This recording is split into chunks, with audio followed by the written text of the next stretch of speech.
Black Friday is here, and I know some of you might be looking for some filmmaking gear to buy. I scouted the internet and found 8 cheap but quality gear below $100 that I have tested myself and I can recommend to you guys. I'll leave links to each and every gear below, and if you guys are interested, you can check them out. This is the Boya shotgun microphone. I've been using this bad boy since 2019. The audio quality is great and comes at a price of about $25 only. This is like the end of the world. This is the end of the world. This is the end of the world. We can say Yes! You don't want to be here. I wouldn't trust it for a high-end client project, but for vlogging, it's perfect. Over 5 years and I still use it up to now, all my vlogs and BTS videos. Here's a clip that I shot at a beach, which was very windy, and you guys can hear the audio quality. How do you say it? Auf Wish bestellt. Auf Wish bestellt. Auf Wish bestellt. The Wish version. Wish.com version. Tony Slay! Tony Slay! The only downside is this plastic thing, this plastic mount. I don't like it. I once broke it and I had to get another one. So you have to be careful with it, but yeah, I was also pretty careless with it. That's why it broke.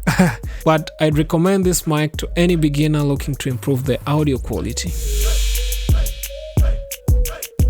Here I have the Boya clip microphone.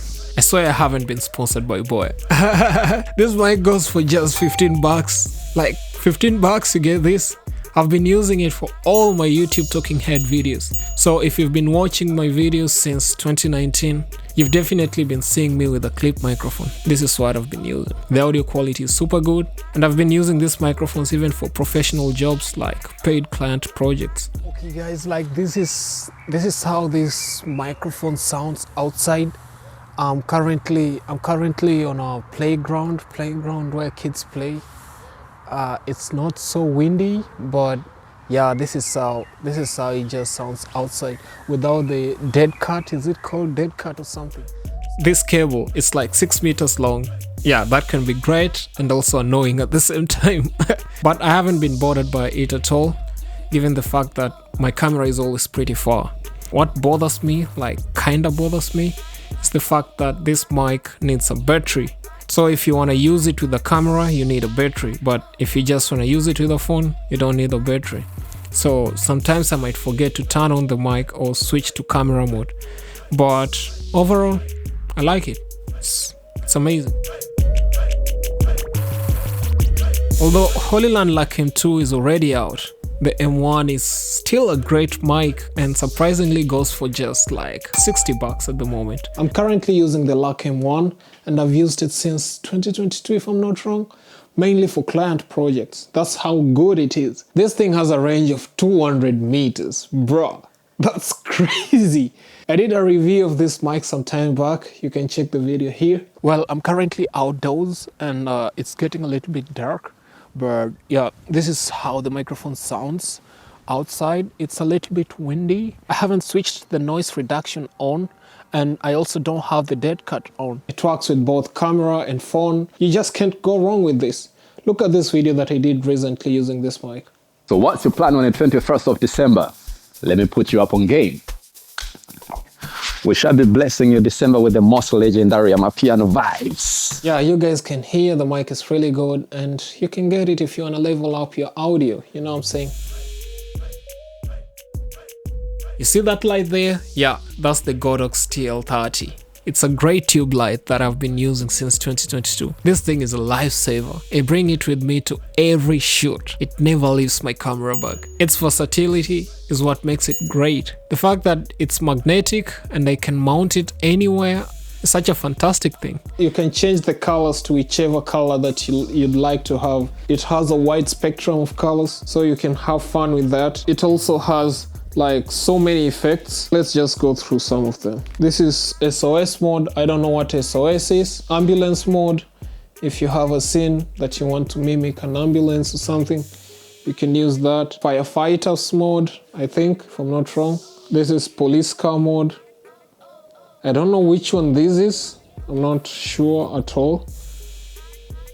This is like bonfire mode. If you have a scene in which you have a bonfire and you'd like to make the scene look like that, the lighting in the scene is just coming from the bonfire, you can use this light to kind of complement that light and nobody will know that you added an extra light to the scene. This is like the candle mode. Also the same thing, if you wanna create a scene that looks as if it's being lit or the subject is getting light from the candle alone, you can use this light to complement the candle and nobody will know that there's extra lighting in your scene. This is TV mode. Same thing, you have a scene that you wanna make it look as if your character is watching TV, but you're filming them from the front. You can see the light gets bright and dim each and every time. In a TV show, there are dark scenes and there are bright scenes. So this is very cool. You can use this in front of your subject and it might look like the subject is watching something. This is the bulb mode, like the light bulb. This is lightning mode. You want to create fake lightning in your videos, you can use that. This, I'm not sure, I think party mode or something, I'm not sure. This is the flash mode. Pretty cool for music videos, for example. In this mode, it just keeps changing colors. Like it changes automatically, you don't have to do anything. Like I said, it's always in my camera bag. I never leave this light whenever I have a shoot. I always take it with me. I never know when I'm gonna need it, but I almost always need it. When fully charged, it can last up to 60 minutes with the brightness at 100%. You can also power it or charge it using a power bank. For a price of just 72 bucks, I'd pick it any day. It's just flawless. Then there's this metal here. This is the small rig mini magic arm with super clamp. This is another piece of incredible invention. This thing has enabled me to get shots that I've never thought that I'd ever get. Remember how I said that I could mount the Godox tube light anywhere? Now, this is what makes it possible on surfaces that are not magnetic. Because that light is magnetic, I can mount it on metal, but some surfaces are not magnetic. I need this.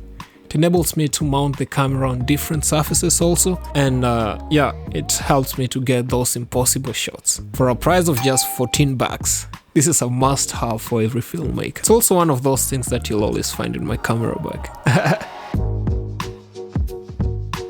After the Magicam, I think it just makes sense for me to introduce the newer 6-inch camera suction mount. I bought this suction mount earlier this year for a client project and was super skeptical. But after using it once, I fell in love with it completely. You know, it goes for just 40 bucks at the moment, and that's a heck of a deal.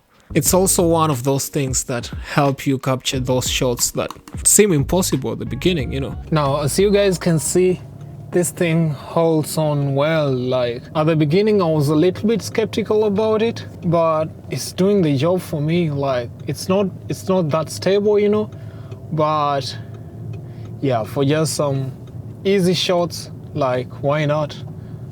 You can just try to get these types of shots in the car and stuff, and I really find it to be awesome. Like it's a really cool stuff. This thing offers a maximum load capacity of 11 pounds, which is about 5 kgs at speeds of up to 80 km per hour or 50 miles per hour in motion.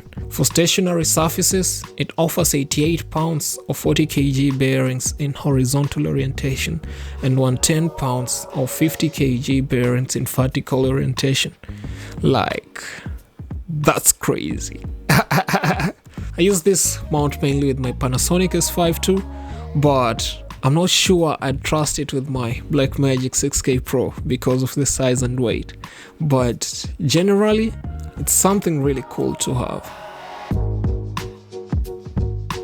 The K&F Concept Camera Tripod is a tripod that I've been using for close to 5 years now. It comes with this bag that you can use to carry it. It's pretty cool. And you find the tripod in here. You can see how compact it is. You know, like it's lightweight, cheap, stable, and all that you need for your DSLR really. It has a ball head, of course, which is not always the best. It has this plate here that you can attach to the camera. I've even risked my Blackmagic cameras with this tripod, but I wouldn't recommend that. It goes for just 72 bucks. It's great for traveling as it can be very compact and light, but also for client projects on the go where you don't have time for heavy duty tripods. It's also pretty versatile as you can change it into a monopod or put on wheels and use it to get some smooth dolly-like shots, like this one.